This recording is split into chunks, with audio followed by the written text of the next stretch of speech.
Welcome to the Hidden Mormon podcast. I started this podcast because I wanted to listen to a real person read from the Journal of Discourses, not AI, but I couldn't find one on the podcast platforms that I use, which I will admit are limited. So I'm just a person who is making my way through the journals talk by talk, and I'm recording it for anyone else that wants to listen. Please excuse me in advance for any pronunciation and other mistakes that I will inevitably make. Now, the Journal of Discourses is considered public domain and is readily available online and also in AI-generated audio versions too. I'm reading directly from my paperback version. One day I'll own a hardcover set, but the paperback set is an exact photo reprint of the original edition, lithographed in the United States of America, 1966. I am starting with the front publication page, skipping the index, and then concluding with the letter from the First Presidency and the introduction for this episode. So let's get started.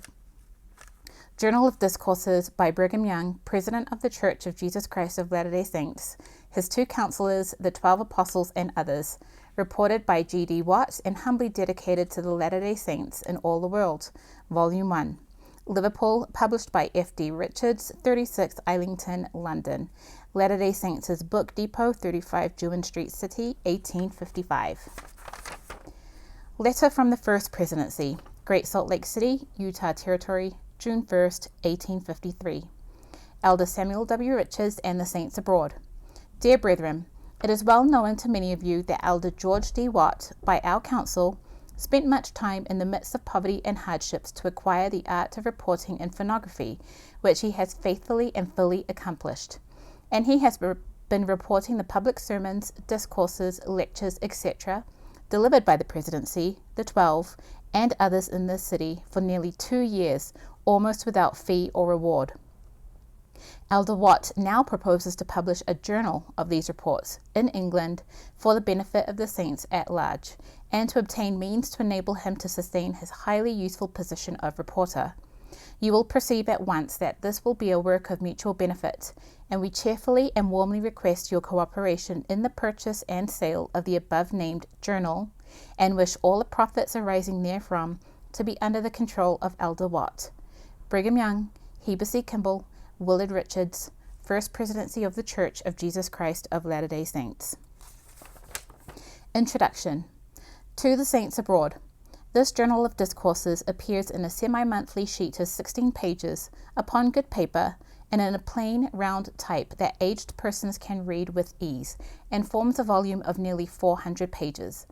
It affords me great pleasure in being able to put in your possession the words of the apostles and prophets, as they were spoken in the assemblies of the saints in Zion, the value of which cannot be estimated by man, not so much for any great display of worldly learning and eloquence, as for the purity of doctrine, simplicity of style, and extensive amount of theological truth which they develop.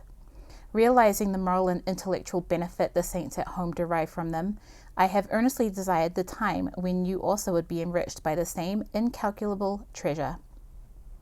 To those who are unacquainted with the doctrines of the Church of Jesus Christ of Latter-day Saints, who are mantled in the darkness of ages, whose minds are sunk in the almost impenetrable shades of error, uncertainty, and doubt, but who sincerely desire to know the truth, these sermons will prove a source of light, information, and joy.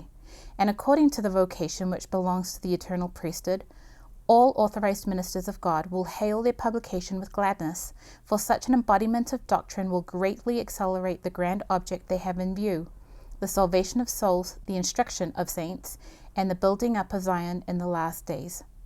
Particularly to the elders who are scattered abroad upon the face of the earth, far from those who alone can instruct them in the more exalted branches of the everlasting gospel, these sermons will be most valuable as a gauge of doctrine, a rule of rectitude, and a square to life, furnishing at the same time an extensive repository of historical information. May the Lord prosper every department of his work and every laudable effort of his servants to instruct the ignorant, build up and establish the faithful, and gather the honest in heart from among all nations home to Zion. In the bonds of the new and everlasting covenant, I remain your brother and fellow laborer, G.D. Watt. That's the intro and a letter from the First Presidency with the introduction to the Journal of Discourses Volume 1. Thanks for joining the Hidden Mormon podcast.